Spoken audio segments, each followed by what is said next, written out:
afternoon, or well, hello from whatever time zones you're joining from. Thank you so much for taking the time to join our session as we talk you through our latest product, performance reviews. My name is Ndali Data Orapito. I lead the learning experience design team at Talstack, and I'm very appreciative of you taking the time to join us here. To begin, I'd like for us to introduce ourselves in the chat if possible. So if we could just say our names, company, and role, that would be great. I would start by putting mine in, and then I'm hoping that you will follow. So hopefully, as we're doing this, would have more people on the call. We expect many more. So we're just giving a buffer for more people to join. Thank you.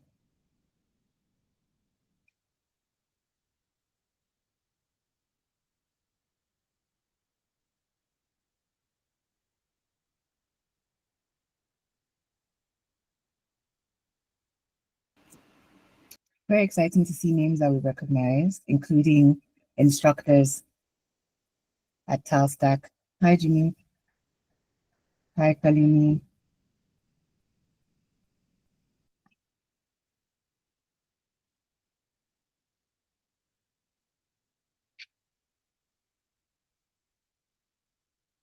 So I'll give it a few more seconds for people. But then, even as we carry on, please still introduce yourselves. And hopefully, as people join, they'll check the chat and then they'll get the notifications and do that as well.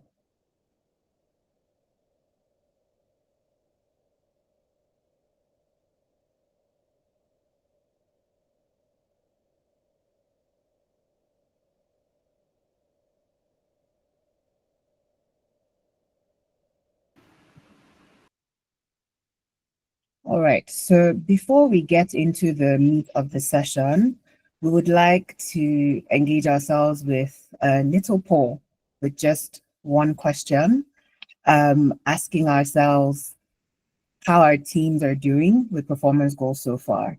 And don't worry, nobody's judging. We're not scoring, we're not rating, we're not going to give you feedback in real time. Even if your manager is on the call, there'll be no consequences. So just answer as honestly as you can. And how to reach the poll, if you look at the bottom right corner of your Google Meet window, if you see the activities icon, um, you would see like a square, circle, like three shapes, and then you'd see polls. So when you click on polls, you'd see a poll has been put out. We have 4 votes so far. So you could just click on any of the 4 options. The question is, we're halfway through the year. How's your team doing with performance goals so far? Option 1 is that you're on track, which fantastic if you are. Um, Option 2 is that you're making progress. It's been a tough year. We've all been here and we've all witnessed it. Option 3, it's been tough, but we're staying hopeful and doing our best. Also that.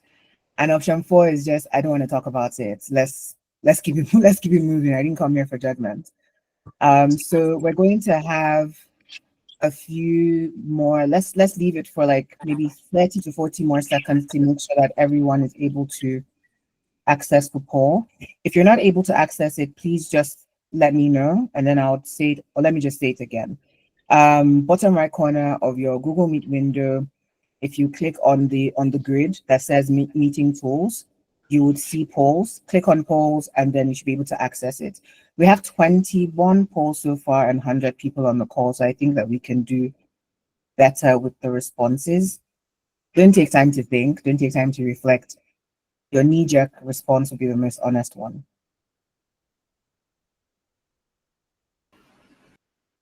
And the responses are anonymous. I just thought to add that. So your name will not be registered when you vote.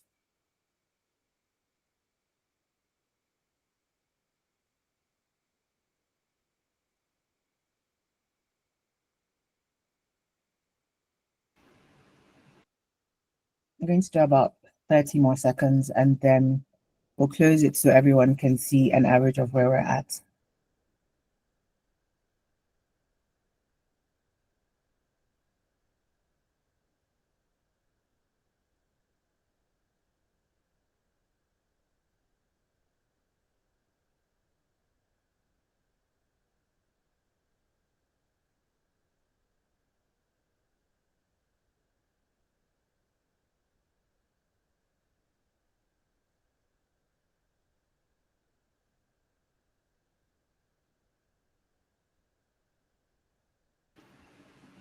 Okay, so I'm going to close it at 45 votes. I was hoping that we could do 50. Okay, we're at 46. We just need 4 more votes to come in and then I'll end it. So if you haven't voted, this is pressure for you. Bottom right corner, meeting tools, polls, the options are there. Ending in 10, 9, 8, 7, 6, 5, 4, 3, 2, 1. Thank you for guessing into 52. It should be showing, the results should show on your screen, but if you aren't able to see the results on your screen, you should also be able to see it where you access the polls. So you can see that the heaviest number is in option 2, where like we're making progress. We all know that it's been a tough year. Congratulations to the 3 votes that are on track and they're hitting their targets. I'm feeling good about it. Well done to you. And for the 5 votes, I say next slide, please. Still understandable. We've all been there. At this point, I'm going to hand over to Shani Suleiman, one of the co-founders, to take us through our agenda and then walk us through the meat of the program. Thank you very much. Thank you, Ngali. Thank you, everyone. Just doing a quick mic check. Can everyone hear me? Yes. Yes, we can hear you. Perfect. Thank you so much for joining us today. We are very, very excited and privileged to be able to spend this time with you. We know everyone here is a very busy professional, so thanks for making the time to be with us today. For the agenda today, we are just in the introduction and icebreakers, and I know Ndali has done a good job of giving us a sense for where people are, where they work, and how they're feeling about the year so far. I can't believe we're already halfway in the year. Today, we're going to be going through a few things. The first is just sharing what is Talstack. I can see some of our customers are actually on the call today, but I can see that we have a lot of people that we've never spoken to before, and so we'd like to help you understand a bit more about what Talstack is. But today is not about so much talking. It's a little bit of talking, but also a bit of showing. And so we'll move into a demo where we'll show you our actual products, how they work in real time, so you can see them and you can get a taste for what our customers are enjoying while they're using Talstack today. We'll speak about some customer feedback we've gotten, very brief there, just to give you an idea of what people are saying, and then we'll open it up for a Q&A. I think during the Q&A, the idea there is that we can take some questions you have based on what you've seen. And, in some cases, to be honest with you, some of the questions will also be cheat codes for us because we're able to collect a lot of data on potential product features that we should be working on in the future. Then we'll go through a survey, one more survey similar to what we did in the beginning, and just to get a pulse check for how people feel, after we've gone through all that content. And then we have a special offer we'll announce towards the end of the call, and then we'll wrap it up. So how we're going to spend our time today. And like I said earlier, we are very excited because we've got a lot in store to show you today. So let's move right into what is Talstack. I think in a nutshell, Talstack is the people management platform for high-performing teams.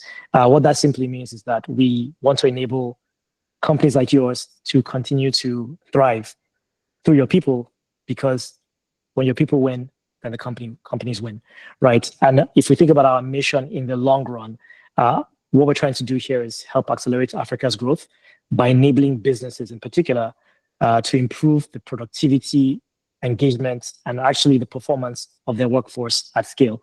That is why Talstack exists. The things we'll show you today will fit into this idea of really enabling companies through the people. And if you're able to do that, then you enable an economy. And I think we can all get to that future that we all desire. So I'll pause there for a second. I'll let Kayode share a little bit more about how we are trying to bring this vision and this mission to life, and then we'll walk right into the products. All right. Thanks, Shani. Again, just echoing Shani's sentiment. We're super happy to have everyone on this call, and we hope that by the end of this call, it will be probably the best use of your time this week. All right.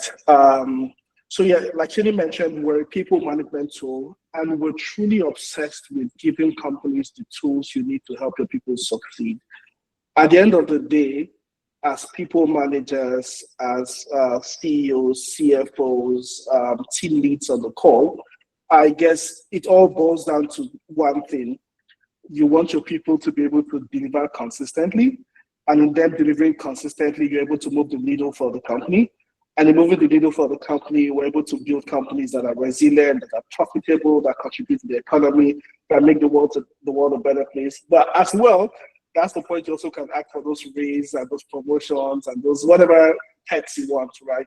And the thing we obsess about at Talstack is how do we give you the right tools to be able to engage your employees, to be able to train them and get them to perform at the level you want them to perform, to be able to identify gaps, in their performance, be able to show them what those gaps are, and be able to show them how to improve those gaps, and be able to connect all that within a very seamless ecosystem. Now, we're speaking to a lot of leaders, across the ecosystem. One of the main feedback we got is that a lot of tools built for HR people are super complex, and it's almost like they want to make you work extra hard. Now, in building Talstack, we've had two simple principles at the core.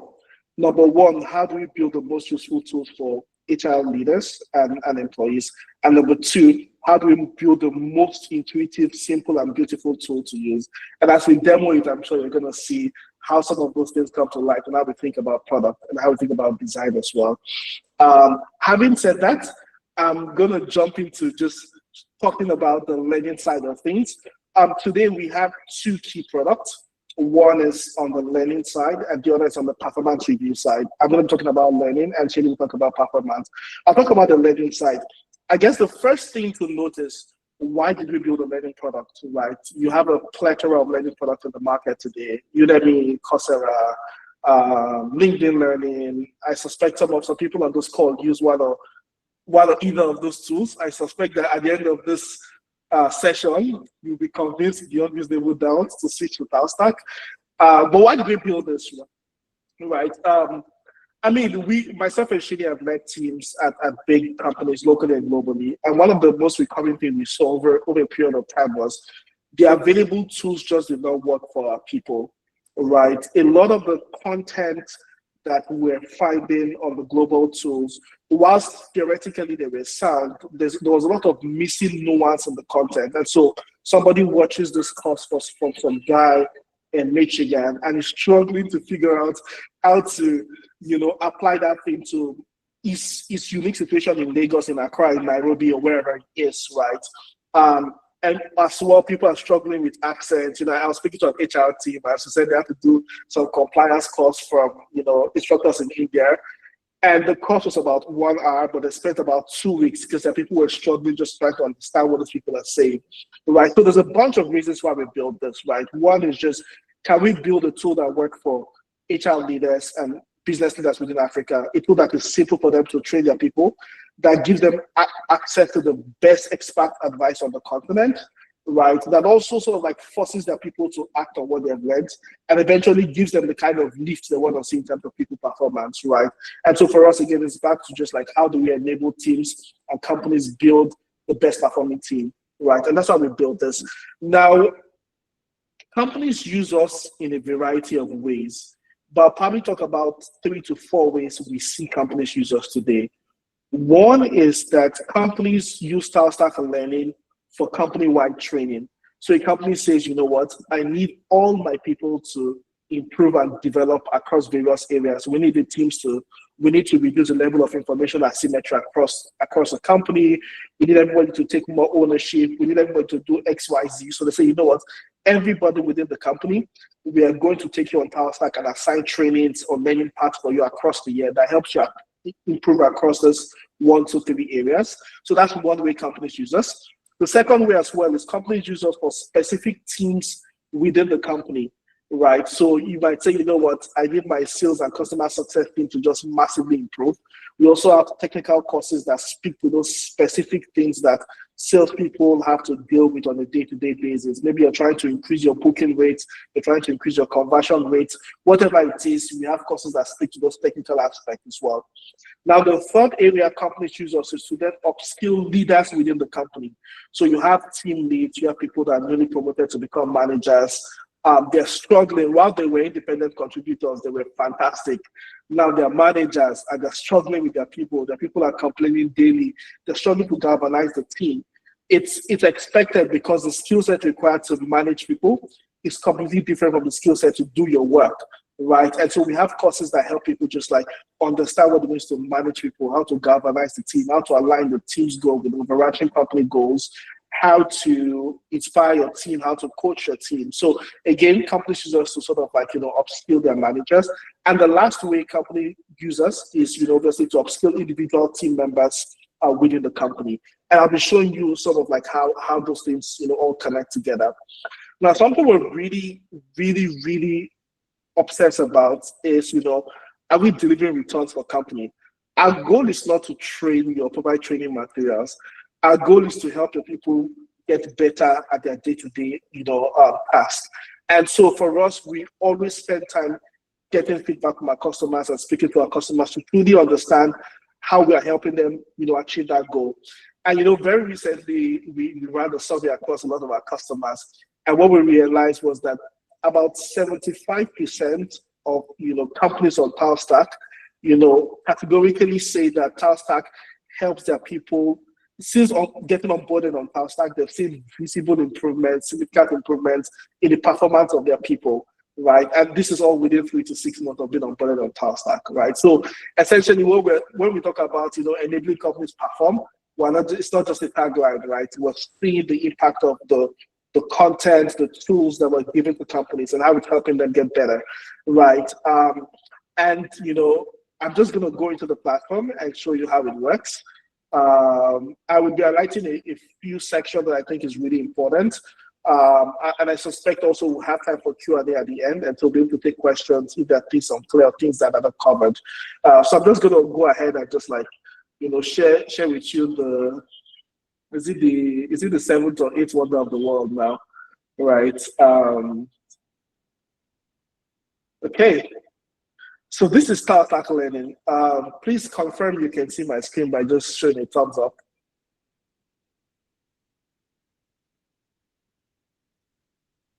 All right. Okay. So this is Talstack Learning. This is Talstack, the platform, and I'm going to go specifically into learning and show you what the learning platform looks like, right? Again, like I said, I will highlight specific things. Now, on the learning platform, I think the first thing to just note is that our content category are divided into cross-functional, which is like soft skill and leadership, as well as functional, which are the technical skills. Each department, each function within the company requires for them to function effectively, right? Something that's important to touch on is I'll just show you something we like to call the structure of a Talstack course, or the anatomy of a Talstack course. So I'll click on the course and just like show you something. To the right-hand side, you would see like an outline. Now, for each Talstack course, there's a learning outcome. Again, the moment you jump into a course, we want to focus on the most important thing to say, this is what we should be able to do at the end of the course. So that's one.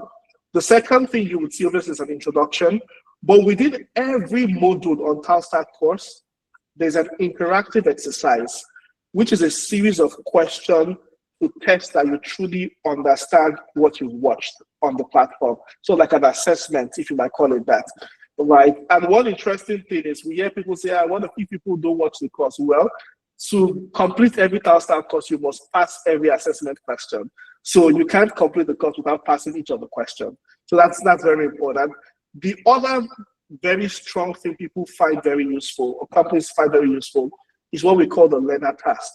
Remember what I said, that at the end of the day, the job to be done is not training. The job to be done is performance improvement, right? And so we hear companies say people take a lot of courses, but they don't demonstrate or they don't put those things into action. What we try to do with the learner task is like a guide, a framework that says, you've learned this 1, 2, 3 things.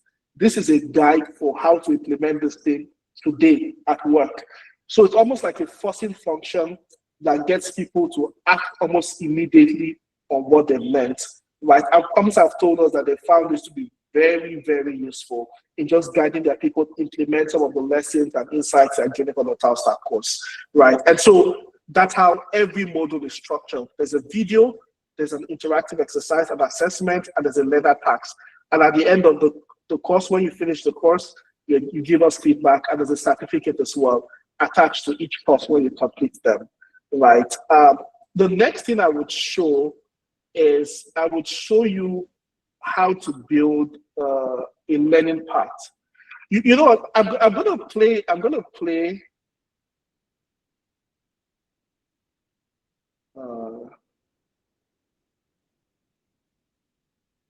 Sorry.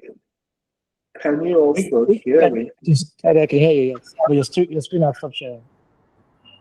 Okay, let me just try and share it. For some reasons, something just popped up. Something else popped up on my screen. I took over my screen. Okay, so I'm going to quickly show you one Talstack course. I'm going to play just about 20 to 30 seconds of the course, just so you have a feel of what a Talstack course feels like. I'll play a course on sales. I'll pick a random course on sales. You know, like sales is really important. Like selling is the lifeblood of every company. So let me pick a course on how to do consultative selling, for instance. I'm just going to play the introduction just so you get a feel of what it looks like.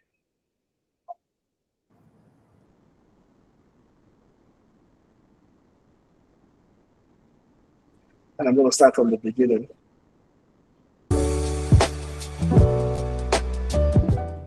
Okay, so you're in the middle of a sales conversation, right?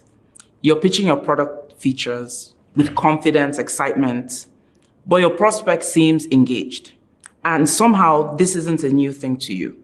You found yourself in a never-ending cycle. You're generating leads, you're turning them into prospects, and you're repeatedly highlighting your unique selling points, yet you're still struggling to close your deals.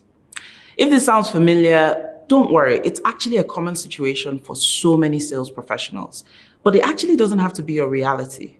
This is where consultative selling comes in. So I joined the company and we started with 25% year-over-year growth.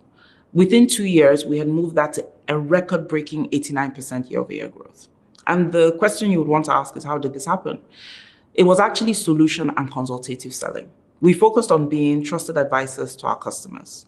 Some of you think sales is about pushing products, services, making revenue for your company, but actually it's much more than that. It's about becoming a trusted advisor who truly understands your customers' needs. This is the essence of consultative selling, tailoring solutions to specific needs. And yeah, I think I forgot to introduce myself. My name is Napomusa, and for nearly 25 years, I've sold and also led high-performing sales teams in big tech companies.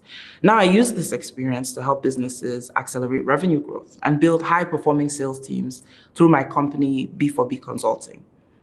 My career has actually taken me from Microsoft, where I began as an account manager, to leadership positions at Cisco, SAP, Nokia, Google, and Apple. Okay, I'm just going to pause it right there. Again, the purpose of this is just to help you see the depth of the instructors that we leverage on Talstack, help you understand how just interactive and engaging the courses are, you know, and help you see that your people can almost apply this almost immediately. Again, this is just the tip of the iceberg. If your people go through this course, I can guarantee that in 3-6 months time, you probably see much different results from them on the selling side. And this cuts across every category: finance, sales, marketing, customer success, operations, you know, and the likes, right? So having said that, okay, I'm going to go back to learning and just show you something really important: learning paths, right?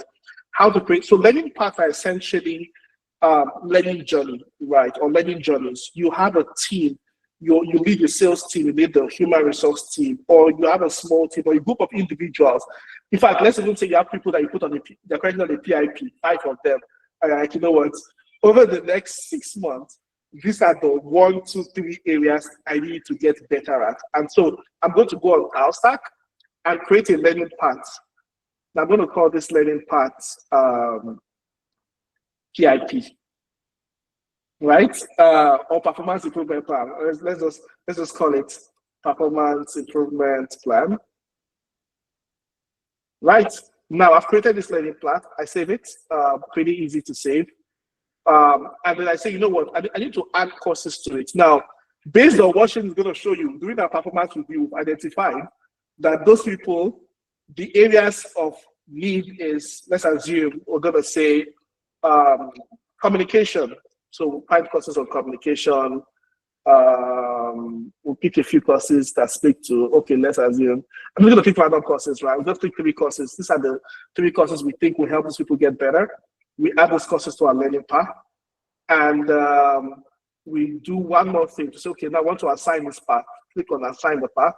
And now I'm just going to assign this path to random people within the company. But in this case, you probably know the people you're trying to assign the learning path to. You can assign it to individuals, you can assign it to departments, or you can assign it to people based on their levels, which are things we'll talk about in the course of the presentation. So I'm just going to assign it to 2 different people on the team. I continue. I can decide how to put a deadline to it. In this case, they have 6 months to get better. So I'm going to give them a 6-month timeline. So end date should be sometime, I guess, in December. I just put December 10, and then I confirm. Yes, learning path created.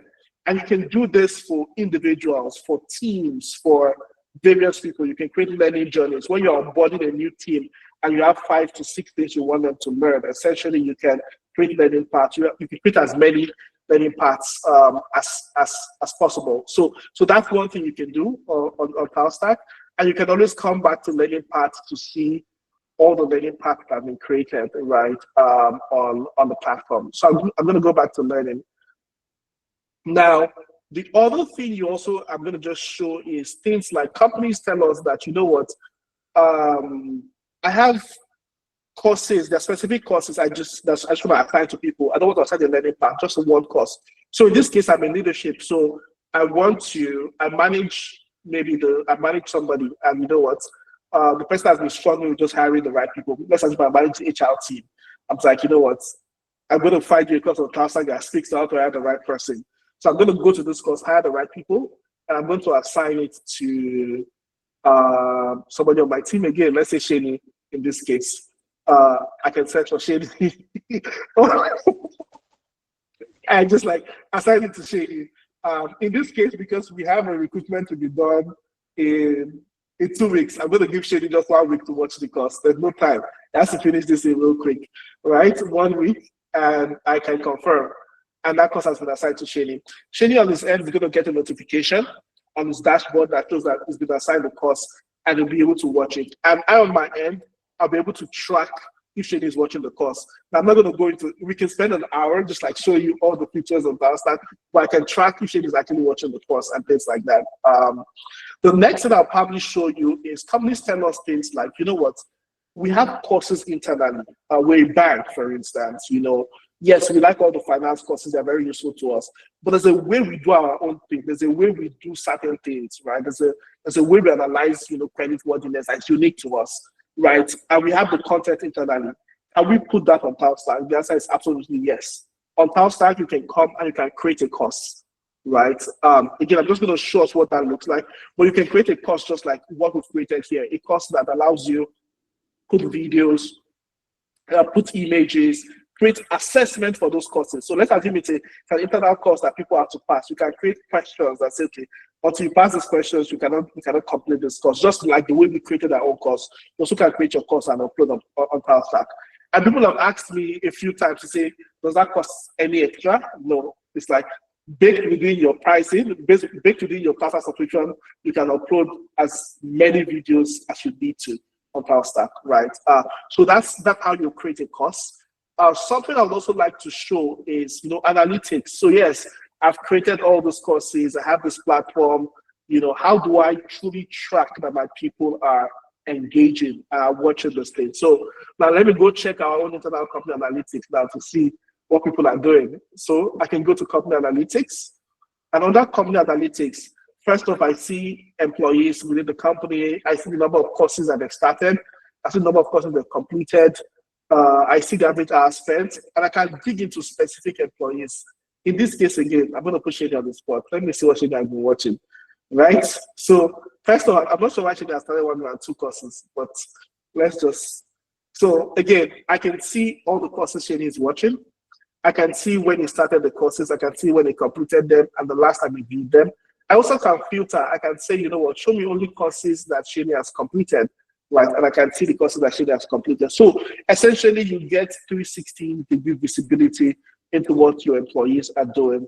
Right. The same thing with your learning path. When you create a learning path, you can track who is watching it, who is not watching it, who has missed the deadline. You can also extend the deadline if you need to extend the deadline and things like that. And so that's what analytics look like. Like I said, there's a lot of other things on the platform that we can spend time sort of like just like showing you. But one of the things I would say is we've made this so easy and simple to navigate, right? Where you don't need manuals. I know that software, we're used to complex software where you have to Google, watch videos, read manual, then call customer support and spend 1 hour with customer support. Trust me, we've thought about this. We've spent time with tons of users, and we sort of like we think how we sort of like build software, build this very beautiful product that not only delivers value to you, but also delivers a very beautiful experience to you. From a content perspective, today on Talstack, we have content, like I said, that covers both the functional and cross-functional areas. And we have over 300 courses on Talstack today. And people say, yeah, but the other platforms that give us 10,000 courses. And I say, that's one of the reasons why people don't watch it, because they come and look for something on communication, and they find 50 courses on communication, which is the right course to watch. They get confused. Before you know anything, they go back to probably watching something on YouTube or Instagram. What we do on Talstack is to give you the 1 to 2 best courses around a particular subject. And so the people are not confused. When they come, they know they're accessing the best content, the best instructor on this particular subject across Africa. And so we have courses that cover everything from data, to finance, and the courses are rich, again, like I've described, right? And so that's what the content looks like today. And at the end of the day, like we said, after building this very beautiful tool, our company started, customers started telling us that you have this beautiful thing on learning, right? But there's also performance review we do that is such a chore. If you guys can build something beautiful on learning, why can't you do something beautiful on performance review? And we said, you know what? If not, why not? And so we decided to build something beautiful. And I'm going to hand over to Shane, who's going to be talking about our performance review tool and just show you how it works. And also show you how we build something really simple that just works for you, helps you do the most important thing you're trying to do and get all the insights. And without further ado, I guess I will hand over the mic to Shane. Thanks, everyone. Thank you so much, Kayode. That was amazing. And I think if at this stage the idea of simplicity isn't very clear, then we'll just reinforce that when I go through my section. By the way, thanks for also exposing me in terms of how many demos I do, because all those courses, all the hundreds of courses I'm watching there are all from demos. So that's quite interesting to see myself. All right, so let me share my screen and then we'll jump into the performance side. And I think before I go into the performance side, the simple connection between these two things is when we launched Talstack, we realized that when we spoke to a lot of potential customers and spoke to a lot of executives, HR leaders, we found that again, performance is what people wanted to drive. But in most cases, you kind of go through performance reviews or performance conversations and you realize that there's skill gaps on the team, either because someone is doing well and the person needs to be set up for a new role or set up for a more advanced role, and that person doesn't have all the skills it needs to get there, and so you have to level them up, or someone is falling behind and then you want to equip them to step up their game, right? And that's really where the learning platform kicks in.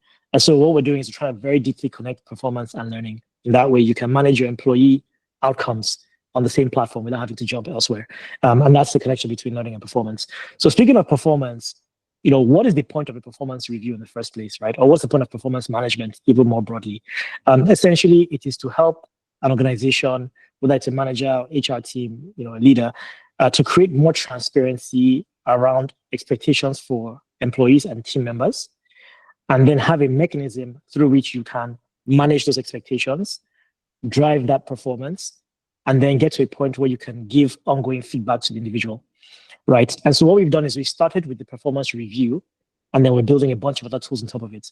Because at the end of the day, the performance review is a culmination of everything, right? All the work you've put in, the way your manager views you, the way your colleagues view you, the way you've come to you've showed up at work over a period of time, that all shows up in a performance review at the end of the day. And so the essence of a performance review is to articulate feedback in a way that's more formalized. One. Now, in some countries, these are actually legally binding documents as well, right? The second thing is to identify strengths and areas of development for your team members so that there's transparency around how the organization or their manager views them and how they view themselves. And you can make sure that there's alignment there. And the third is to make sure that you help employees stay engaged, motivated, and growing. There's a ton of data out there. And this is not just things that happen in the West. I think even in our markets, in Lagos, in Nairobi, in Kampala, elsewhere, there's a ton of data that shows that when you do performance management really well, it drives employee engagement because now people know what is expected of them. They understand what it means to be successful or not successful, and they're more bought into the idea of driving towards higher performance, right? There's a lot more transparency. And so at the end of the day, we built this tool to help companies have a much, much better time running performance cycles. It is supposed to be very simple, which it is. It is supposed to be very intuitive, which it is. And it's meant to help you step away from the time you spend trying to figure out the tool itself and spend more time in the actual management of performance, in the conversations you have between manager, employee, and peers that drive that employee's productivity and output, right? So let's talk about what features we have and what I'll be showing you in a second. You can basically create and launch a 360-degree cycle in just a few simple steps. I'll show you that today. You can either have just a manager and employee self-reviews, or you can include peer reviews and upward reviews to get a truly 360-degree performance review. You can customize the different settings, the timelines, and the questions to also match your company's unique culture. I think we all have some nuances in the way we run our businesses. And so that's also an effective thing you can do on Talstack. You can view the completion rates and response rates. You can export the data for deeper analysis if you want to. And I think what I said in the very beginning comes back again, which is we're tying performance insights directly to employee learning and growth. What we envision is that after every performance review cycle, embedded in that cycle is a question or more that talks about that employee's specific learning opportunities, which then feed directly into the employee's learning outcomes. Luckily for us, we've already onboarded a couple of customers that are using it today, and we're getting that feedback from them already that is helpful. So, like we said earlier, we're going to do a lot more showing and talking. And so let's jump into the performance tool so you can see it. All right, so I'm sharing my screen and I'm going to just make sure that everyone can see it. Can someone just give me a thumbs up if you can see my screen? Perfect. So first of all, I'd like to thank Coyote for setting me up because you can see the course he just assigned to me earlier has now showed up on my homepage, which means now I'm either forced to go do that course or to go make up an excuse for why I couldn't. But I think I'm going to have to do the course. It's also a great course, given that we are hiring some people in the near future. And so maybe it's a good refresher course. But equally importantly, you see one other thing, which is that a peer review request has been asked of me. We'll talk about what this means later. On the left side of the tab here, of the navigation panel here, you see what is called performance reviews. Now, I can see a few faces here that are existing Talstack customers. Essentially, as of right now, you can go on Talstack and you have access to this, also at no additional cost. Once I click on performance reviews, I'm an admin. And so I get to see a lot more than the average user would see, but I'll show you the differences between those two views in a second. Now I can see all the cycles that are currently on the platform, or at least within my company, right? And so as you launch new performance cycles in the future, you see them all sort of build up over here, and you'll be able to go into previous ones or go into current ones. Now let's play the role of an admin for a second. So you're the head of HR at a company, or you're the person that's been assigned to take the role of creating performance review cycles. And what do? You simply come here, you click on create a cycle. You can give it a cycle name. Let's call this the cycle for our live demo. And you can say, please complete on time. Now, there are a few settings, like I mentioned earlier, about trying to customize this to your own culture. There are some companies that only care about managers reviewing employees and employees reviewing themselves, whereas there are companies that care about being able to have employees also review the manager and also get feedback from peers. So this button here on the first screen allows you to enable upward and peer reviews as part of the cycle. So you can click on that, you can disable it. Now let's go to the next one. So I'll disable this for now just for simplicity. The next question basically says, let's set up the schedule.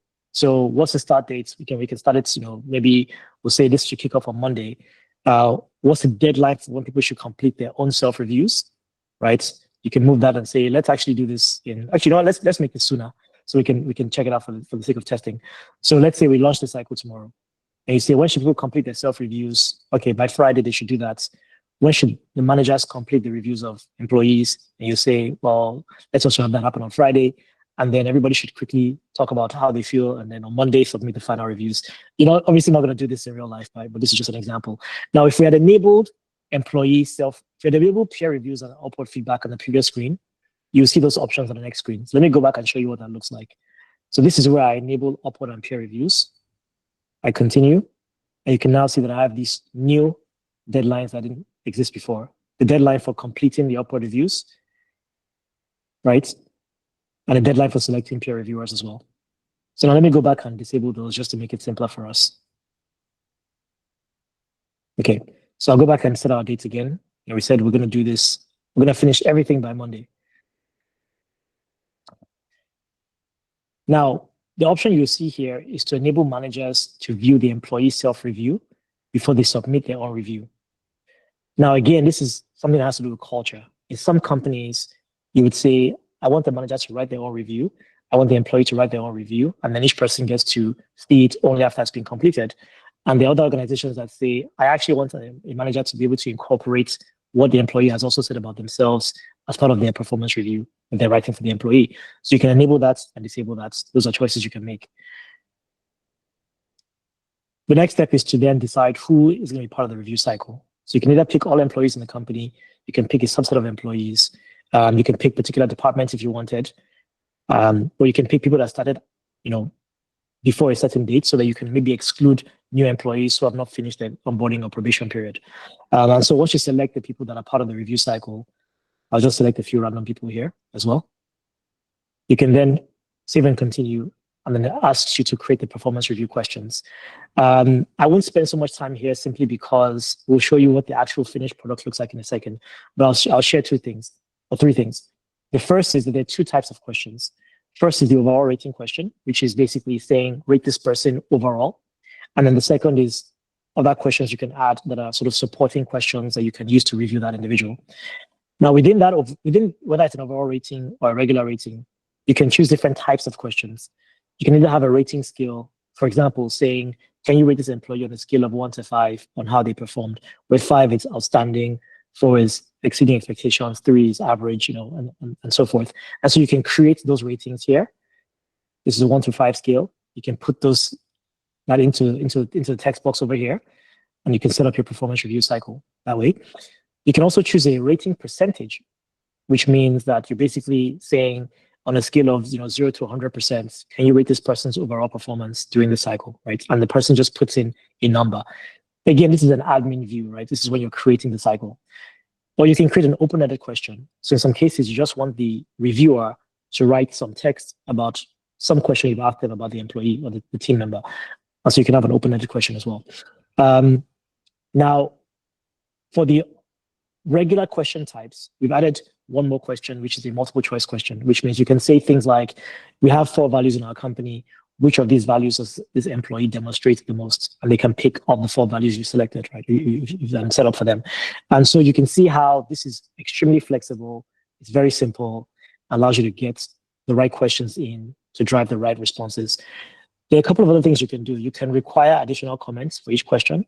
So people can fill in the answer. Let's say it's a percentage. I can put the percentage, and then I'm required to then add comments. And then you can make it required or not. So in some settings, we've had customers tell us they want to have it be optional. An employee can add comments if they want. And we've had other companies that have said, you need to back up your rating with a comment and explain why you give that rating. And so you make this required, right, essentially. So you go and design a bunch of questions. You type in all the questions here, and you set it up for the employees. I'm going to just keep going because we'll show you exactly what it looks like when it's done in a second. So this is a summary screen that tells you this is what you've created. Make sure it's all correct before you launch the cycle. So here I get to see the title of the cycle, get to see what I've enabled or disabled. I get to see the schedule. I can see the participants. Schedule is here. I can see the participants. I can see the questions I've asked. Now I'm going to go back before I publish it and just show you one little thing that would change if you had enabled peer reviews on the platform. So I'm going to go back to the beginning. And now I'm going to say, enable upward and peer reviews in this cycle. And what that lets me do is, first of all, I can add the dates for the deadline for submitting peer reviews. Let's make that tomorrow as well. I can set the deadline for completing those reviews. Let's make it Friday. And I can see a couple of other options have popped up. The first one is, again, in some companies, you want people to select their own peer reviewers, and those people could just get access to giving them peer reviews. In some cases, you want a manager to approve that first because you don't want Shani selecting his 3 friends to give him a peer reviews, right? And then lastly, there are cultures where there's total transparency, upward feedback, sideways feedback, completely transparent. We want to see who wrote the feedback. It's very productive, because we want to see who said what about us. There's some cultures where people are worried about reprisals, or if you leave feedback for your manager, maybe they don't feel so great about it. And so we've given people the option to make the reviews anonymous. That's the upward review and the peer reviews.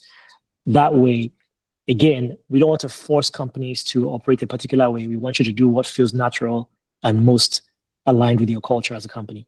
So you can check these different options based on your own company's context. Now, in a situation where we have, like I said, selected the peer reviews and upward reviews, one thing changes. So everything else stays the same, but one thing changes, which is we will now, when we finish setting up our performance review questions, and we go next, we will see the upward review questions. It'll ask us if we want to use the same questions as performance review, in which case we don't have to recreate those questions. Or, Abalaji, you're correct. If you have just one direct report, then I guess it's not so anonymous. And so I think in those cases, the question there is whether or not the HR team believes that that person should be filling out a review for you, right? I think in those situations, usually the person's advised not to do the review because they're just one person. Or you can create new questions because maybe you want to have a different set of questions for upward reviews versus the normal manager and employee reviews, right? And so you can create new questions using the same templates. So let's keep it simple by keeping the same questions.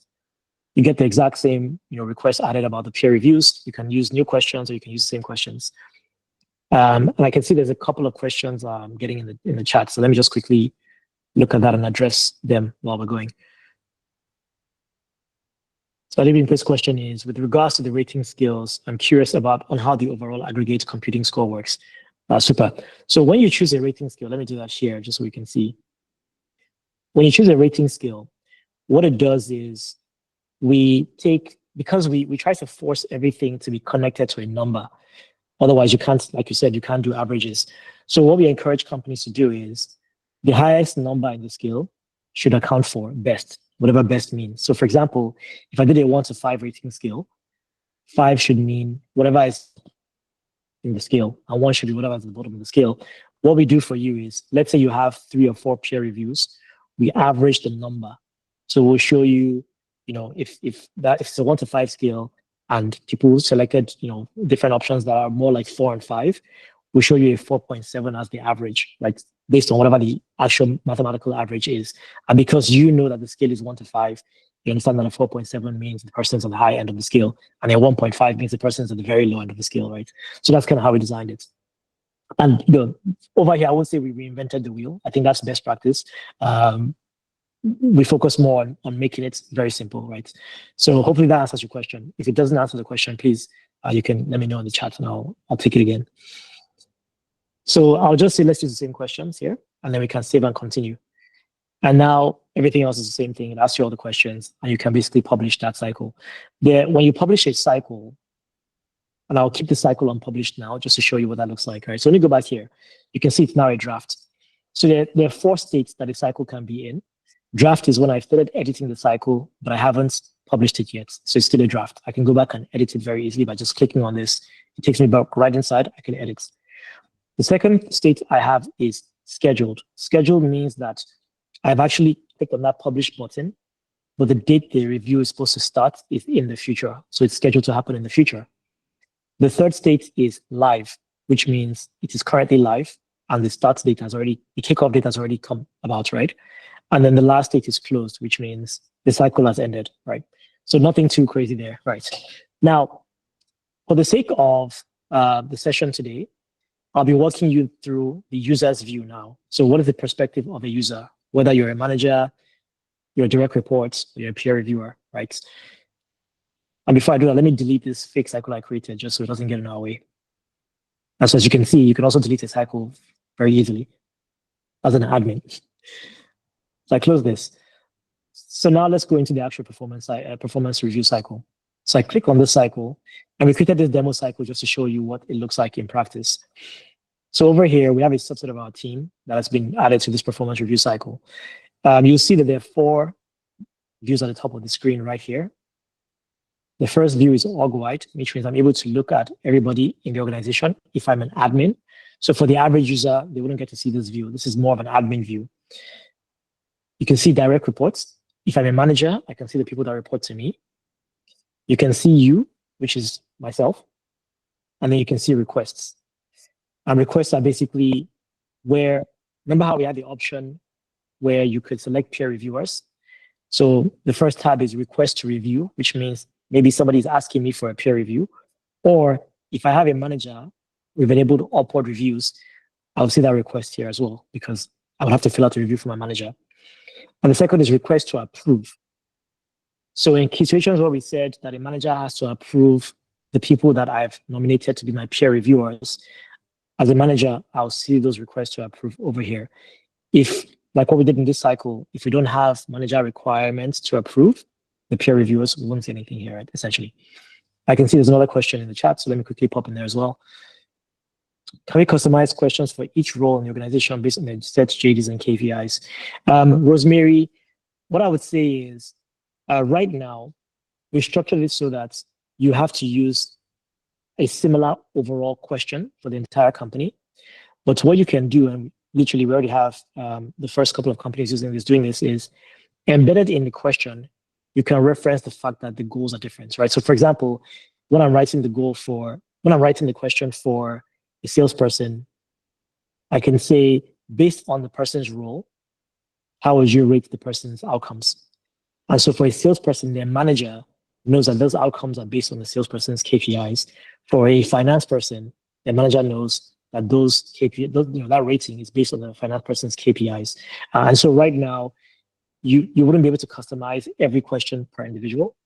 You can write the question in a way that enables them and their manager to answer it based on their individual KPIs. Is there a way to review employee performance cycle over cycle? Napa, I think there's a view that addresses your question, and I'll make sure I keep that question in view so when we get there, you can see it. Okay, you know what? Actually, I'll hold the questions and I'll address all of them at once at the end. So let me keep going. So keep adding the questions into the chat, please. So we have them, and then we can address them one by one as we get towards the end of this. So I was talking about the request, right? And so this is where you'll see requests be made of you. So now let's move into the next major screen on the platform, which is now going into, actually, first of all, before we do that, at the top of the screen here, you can see this open cycle. So this just gives us a very quick where we are in that cycle. The percentage here is measuring what percentage of the overall feedback has been given. So between the employee self-reviews and the manager self-reviews, which are 2 of the most critical things we expect to see happen, what percentage of those have been done already? And then we can see some other small data like the cycle dates and then how many employees are part of that cycle, right, essentially.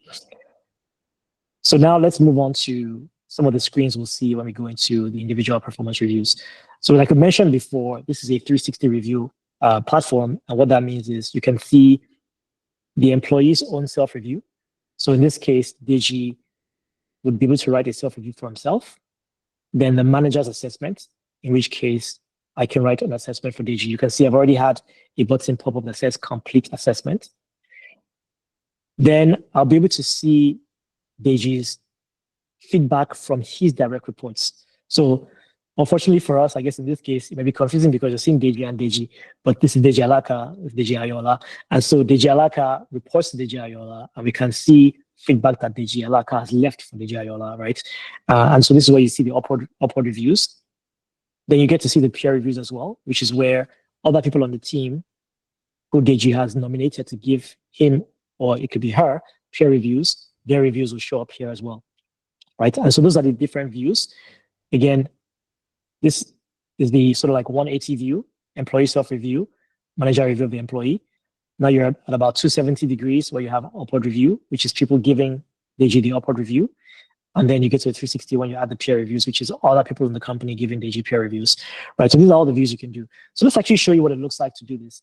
And Deji, what I'd love you to do right now is pop into the platform and just write your self-assessment. So we can show people what that looks like. And when you're done, just notify me that it's done. So while Deji is doing that, I'll show you how you nominate peer reviewers. So let's say I want to nominate peer reviewers for myself. So I go to you, I see myself, I click on my name, and I want to nominate peer reviewers. So I'll go into the tab that has peer review. It'll tell me that I need to select my contributors. It's giving me a deadline tomorrow, which is what the admin person set in the beginning. And I can select my contributors. I can pick a few people on the team to be my peer reviewers, right? So in this case, maybe I'll pick BC, I'll pick Ndali, who's here as well, who opened up the call, and I'll pick Oba, right?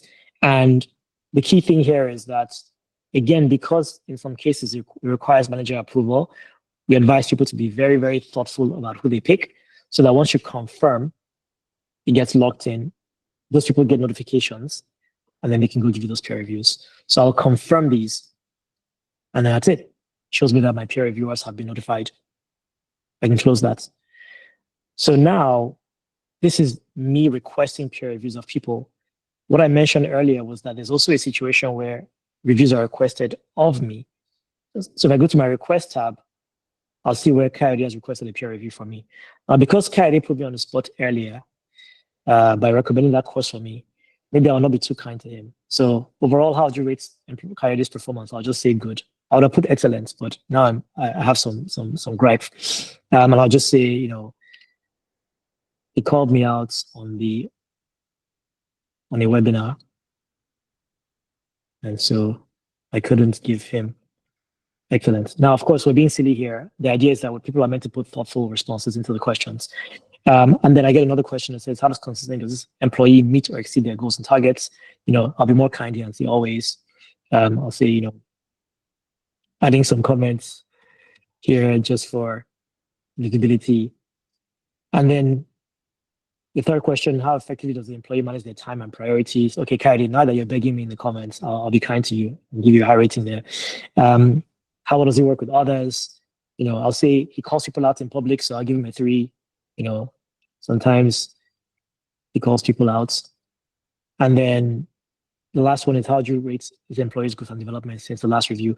Kyrie is someone who I think I haven't met many people in my life that are so obsessed about learning as he is. So this one, even if I was trying to be unkind, it wouldn't be fair if I didn't give him a 4.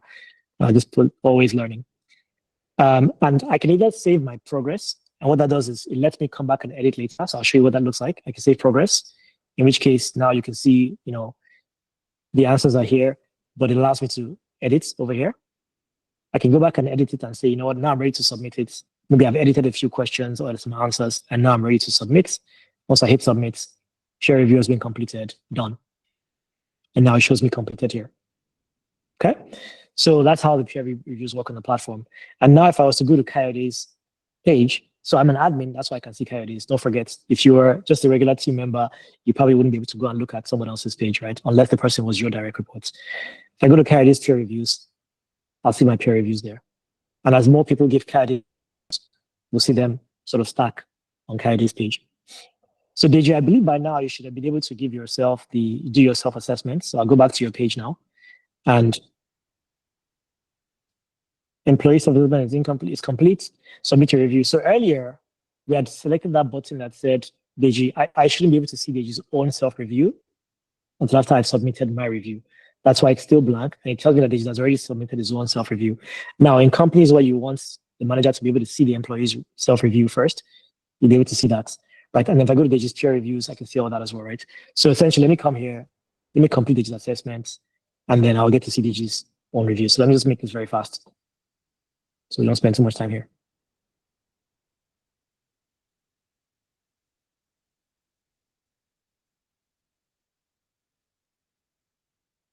And now I can also either save it, come back and edit later on, or I can submit.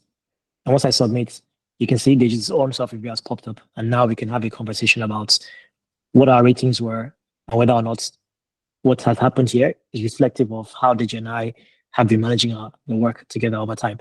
And so as you can see, Deji now has the full 360-degree cycle. He's done his self-review, I've done his review. He's got some upward feedback from his direct reports, with some peer reviews from other people, and then you're able to see how he did overall. And so if I go back to the summary screen, you'll see here that Deji has a score, the manager's score, the upward review score overall, and how many people actually completed that upward review, and then the peer reviews for Deji as well are done here. So in a nutshell, that is literally how you can do a 360-degree cycle with Talstack. It's very simple. It's very easy. It's very clear. It supports admins because now I can go here as an admin. I can export this data. It will just export the table for me. That way I can probably do some additional computation off platform, or I can basically go back and look at each person, right? There's one final thing I'll share with you before we sort of start wrapping up this section, which is in between the performance reviews being written and the final submission, which is that it's been locked in and now like everything's finalized. Sometimes a manager will have that conversation with the employee, right? That's the period of where you calibrate. And the manager realizes that maybe they're not so fair to the employee, or they realize that compared to other managers in the company, they had a very low standard. And so maybe after that calibration, you want to go back and edit the performance review. So you can do that up until the final deadline, right? As you can see on the bottom of the screen here, it's showing you there's a gap in between the manager completing their reviews and this final submission. So I can go back and edit it after my discussion with DG or after other discussions internally. And then similarly, if I feel like DG was very unfair to him, high bar, possible for him to meet that bar, I can actually return DG to edit mode. Now, normally, once the employees submit perform the self-review, they can no longer edit, right? But I can return that person as their manager to edit mode so they can make some edits if I agree that they should make edits, right? That way, what is in the final record is representative of what we've agreed to overall, right? And so we've enabled that feature as well to make that easy for you to manage. And so once you do that, the day of the final submission happens, and then you can move on. Napa asked a great question earlier, which said, can you compare people's performance reviews over cycles?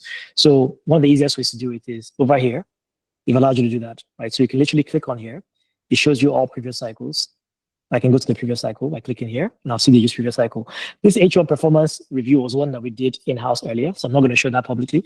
But literally, once you click on that, it shows you the exact same view, and you can get to see what the rating was like in that previous cycle, right? And what the feedback was in that previous cycle. You can also access the upward reviews, the peer reviews, and everything else by just switching. So if you have 10 previous performance cycles, you can cycle through them by just clicking here. So I go back to the homepage and I pause here and say, if I haven't convinced you by now that this is probably the simplest performance review tool you've used, then I'd love to hear in the comments why that is. I see a few questions have popped in. So let me pause for a second and take some of those questions. That way we can keep on moving.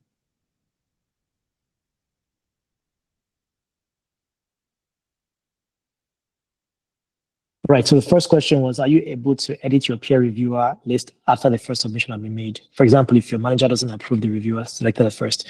Rashida, that's a great question. I suspect there are two questions you're asking in there.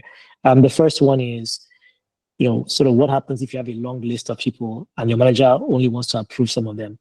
So the way we've enabled it right now, your manager can basically deselect the ones they don't want you to receive peer reviews from because they think maybe those people are not the right people to leave you reviews. And then they can then submit that and that gets locked in. In terms of whether you can select peer reviewers, they get submitted, they get approved, and then come back and edit that. And that is a feature that we are literally right now trying to understand the two factions. There are two factions. There are factions that want us to enable that, and there are factions that want us to not enable that. And so essentially, over the next couple of weeks, as part of our next release cycle, we'll basically have made a call on that. So I hope that answers your question, Rashida. I think the thesis there is that usually the best practice for people when doing performance reviews is that you've already had a discussion with your manager on the side. So you basically said, hey, look, as part of this cycle, I want to get feedback from these three people because they tend to have worked well with me on our team. And then these other two people that are in the different departments because, I tend to interact with them a lot. Are you aligned? Do you guys agree? And then the system is simply allowing you to put in that information. We're trying to focus on helping you with the real world performance management, right? So the tool is really easy to use, but a lot of the value also comes from that real world interaction. So taking that past question around, are there any recommended activities post-cycle, e.g. promotions, bonus PIP? Napa, I think it's a great question. In fact, you're going to make Heidi really excited because this is part of our AI enablement features that we're going to be building into the tool, right? So what we want to be able to do is your performance cycle ends, And we can basically say, hey, based on everything we're seeing, here's some things you can do with this employee, both in terms of not just you going to go take courses yourself, but us recommending the courses to you. And then also being able to say, based on your outstanding review for this person, maybe they offer a promotion or a raise, right? There are a lot of different ways in which companies are handling those types of things. And we want to be careful to build a tool that lets the company do what the company wants to do, as opposed to building a tool that forces the company's hand. So right now, we haven't made any of those sort of post-cycle recommendations. As we get more users on the platform and we learn about, what, let's say, like 80% of people are really, really, really doing, not what they told us, but what they're actually doing, I think we'll have a really good sense of how quickly to unlock that feature, right, basically. And then the third question was amazing platform. Thank you, Frida, or Freda. It seems the element of goal management is missing with the objectives to be achieved outside the Talstack platform. Freda, that's a fantastic observation. Cardi and I have spent, I don't know how many hours, but I think if you can find someone that's spoken to more HR people in the last 6 months now than us, we will probably be surprised. And one thing we found out is that almost every single company, we're not talking 10 companies, 20 companies, we're talking hundreds of companies. Almost every single company is doing goals differently. It is wild. We feel like there needs to be like an institution where everybody goes there and they agree on how to do goal setting. But of course, we know that goal setting is tied to company culture as well. So what we are doing is we already have pretty strong designs for the goal feature, but we want to spend a bit more time trying to see what is that 80%, like what is 80% of the people, or what are 80% of people comfortable with using before we go and build that and sort of roll it out. So it's the next feature. It's coming very soon. Stay tuned. But ultimately, it would probably have to be a little bit flexible, where people can choose one of 3 different goal setting frameworks and methodologies, and then based on that, it changes how you view everything. I believe that this is also why a lot of people are not happy with the tools they have today. We've spoken to people that are using HiBob. They switched to Excel spreadsheets, Leapsum, Lattice, and then there's some other local players, won't name their names, that people are also using where they just feel like it doesn't really work well for them. And so I think the reason is because there's so many different ways people are doing goals that it makes it really hard to build a single tool that does everything well. But we have a lot of insights. I think we have the benefits of having started building, more recently. And so I think we'll come up with something that's pretty fantastic. And we have an amazing designer on our team as well. So stay tuned. Watch out for that. It's coming soon. The last question so far was, where can we sign up? Well, that's the question that we were expecting. And you can basically sign up by going to a link that we'll be sharing in the next few seconds in the chat. All right. Any plans to bring this to the African diaspora and the US and EU? Adam, we would love nothing more than for this to become a global tool. We believe that, there is already some tooling in the US, but I do think that because of how much insights we're building into the tool based on context, there are ways in which, if you're running a company that's being managed in the US, but your operations are in Africa, this already applies to you. I don't want to get ahead of myself, but I also foresee a future where, this tool becomes useful to companies that don't have any African DNA. But I think right now, Coyote and I, our very, very deep focus and passion is enabling companies on the continent, right? So right now, that's what we're looking at. But of course, I think at scale, this tool becomes useful for anybody in the global South and then elsewhere. But thanks for asking that question, Adam. And if in the future, if you know of companies or people that we should be talking to, we would love nothing more than to connect with them. Gab, thanks so much for your feedback. Great VPN tool. Clean and intuitive, absolutely. Thank you. Essentially, everything you said there is part of what we try to do when we're building this. And so I'm really glad to see that it's landing well. And Adam, you did mention that learning and performance. You are absolutely right. Right now, it's very hard to find a really good tool that lets these two things happen in one place. And when you guys see our product roadmap in the future, we didn't want to show it on this call because we thought we didn't have enough time. But we're truly trying to build a comprehensive tool that lets you sit in one place to conduct as much of your talent management functions as you need to, right? And so the reason why the company is called Talstack is because we're building the stack, essentially, right? The talent stack. All right, so I'll pause there for a second. I think we've come to a point where we can get to the next set of agenda items. I'm glad that the questions just came in real time. That's awesome. And then we can make sure we get everybody out of here on time to get on with their day. So I'm going to stop sharing the screen right now. And Oba, I'll switch back to you to keep sharing the slides that we were using to go through the content.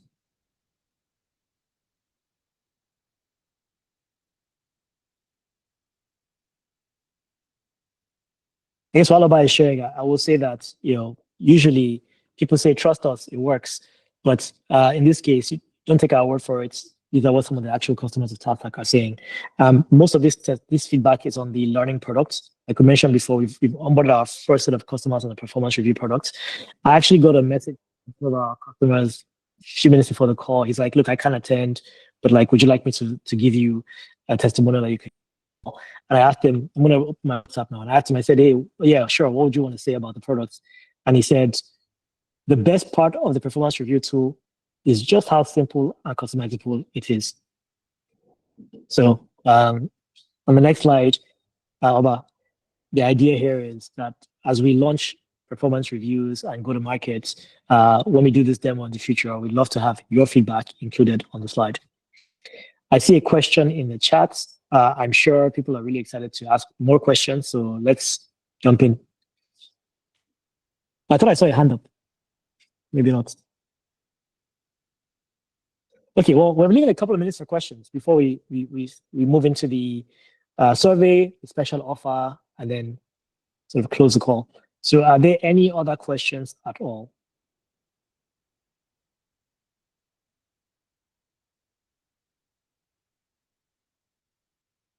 Now we're an early stage startup, so we don't have billions and millions of dollars to put on a live event the way Apple does in Cupertino. So we decided to use a webinar format instead. And I think for all intents and purposes, it sounds like this actually was a pretty good idea. In the future, we will bring everybody into the same room, and that way we can also interact with each other. Okay, if there are no further questions, then I think we can move on to the next section. So we're going to launch a quick survey, and the team would love to get people's feedback in a way that's more quantifiable. So we can go ahead and launch the survey whenever you're ready, Oba.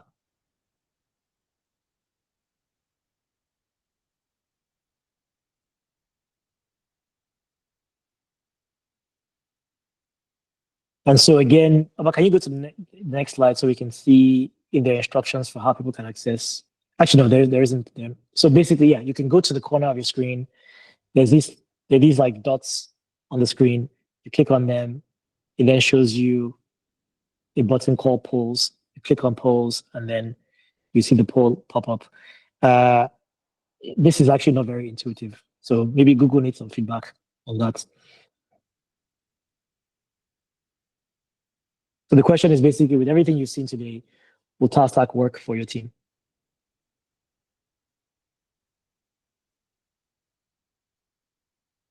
I will leave it open just for another 45 or so seconds, make it 1 minute. We promised to share the link for how you can sign up. So let me quickly do that while we're getting those responses in.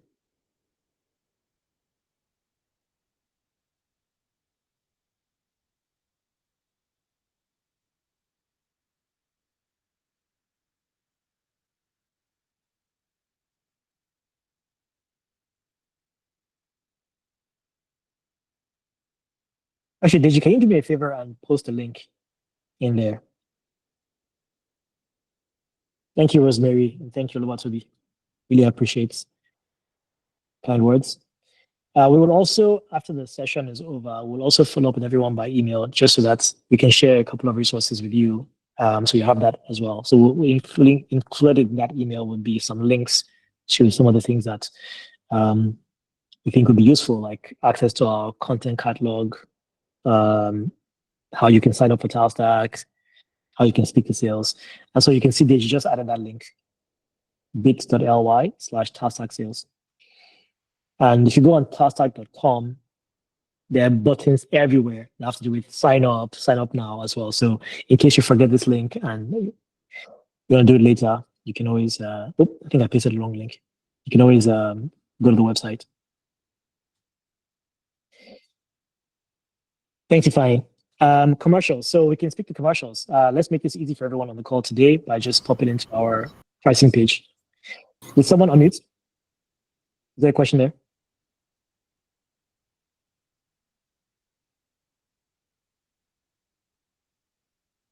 Thank you, Kevin. All right, someone asked questions about commercials. So if you go to talstack.com/pricing, you see pretty transparently what a pricing looks like, but I'll share here as well just to give everyone context. So the way we structure the pricing is companies have the option to buy Talstack for employees, right? We're B2B, so we focus on companies, and companies get access to Talstack for their employees. We have a single pricing tier. So we don't have currently a pricing tier that says you pay this much for this, then you pay this other thing for this other thing. One price for everything.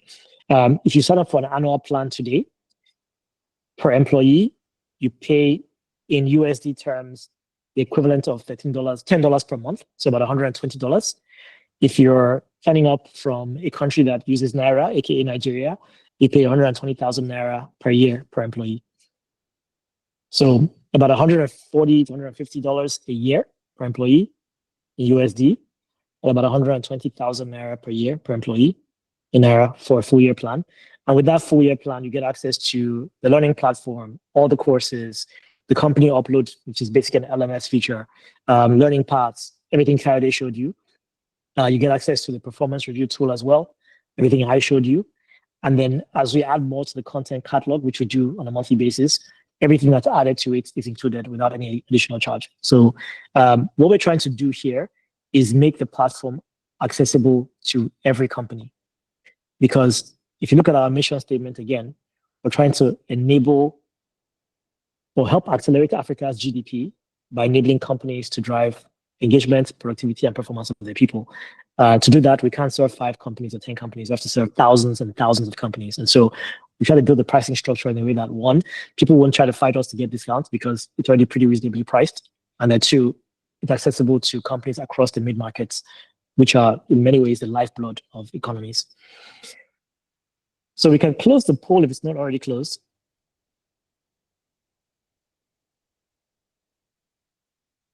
And thank you all for filling it out. Really appreciate that.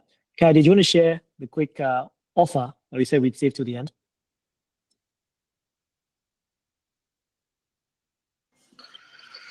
For sure. So yeah, like Shania said, right, for companies on this webinar that get to sign up, we're offering an additional, 60 days free subscription. So what that means is when you pay for your annual plan, you get an additional 60 days to your annual plan, right? For every company on this platform that signs up, right? And like we said, we've put the link there. Please go right there, click on the link, and get to speak to us, and we can get you onboarded as fast as tomorrow, right? Having said everything me and Shini have said, I think with these few points of us, we should have been able to convince you beyond every reasonable doubt that every serious company has its employees using Talstack. Thank you, Kayode. So I don't think there's a whole lot to be said. I think we said we'll do a lot more showing than talking on this call. What I would say is, as of today, Talstack performance reviews are live on the platform. It's being used already by some of our early customers, and we look forward to onboarding many more of you onto our tool. As a company, our focus is on building the simplest, most intuitive, powerful tools that you can use to drive your employee engagement, drive employee capability, drive employee productivity, and ultimately drive employee performance so that we can spend more time on performance than we spend on trying to figure out how to make tools work for us. And in doing so, we can actually build the kinds of companies that are not inhibited by how we manage our people, but instead have limitless potential. Thank you all so much for the time today. It's been a privilege and a pleasure to share, sort of like our life's work with you. And the journey has just begun. This is day one. So we look forward to many more days ahead of us. And of course, a huge shout out to the Talstack team. I know you guys are all hard at work. Kyrie and I are just here as the faces, but you guys do a lot of the hard work behind the scenes. So thank you all. Talk soon. Have a great rest of the day and great week.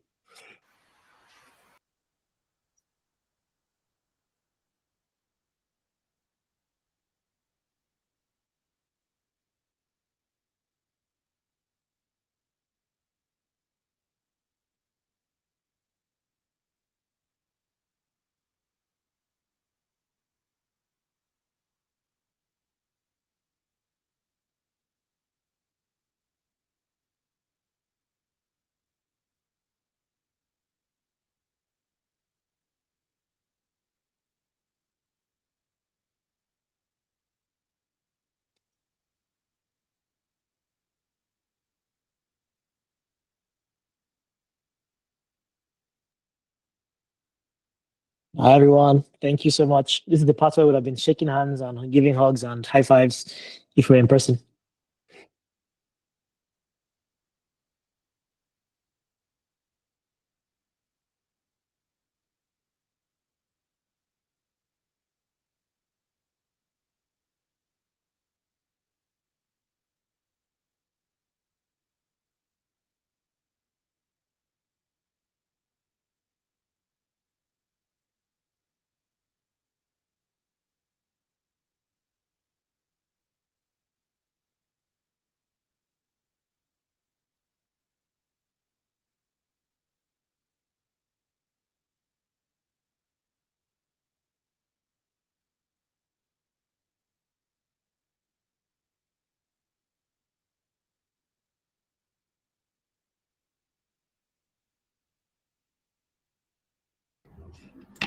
I think it is just us now.